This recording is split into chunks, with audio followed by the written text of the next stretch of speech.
Hi everyone, Cindy Squirrel here.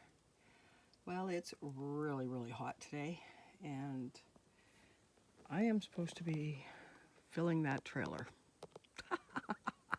It's too hot, but my beans need picked, and it's getting to be supper time, so I'm going to pick some beans. I'm going to blanch some, and the rest I'll have for supper. But look at this. Okay, I think I put, what is there, 1, 2, 3, 4 plants in this one pail.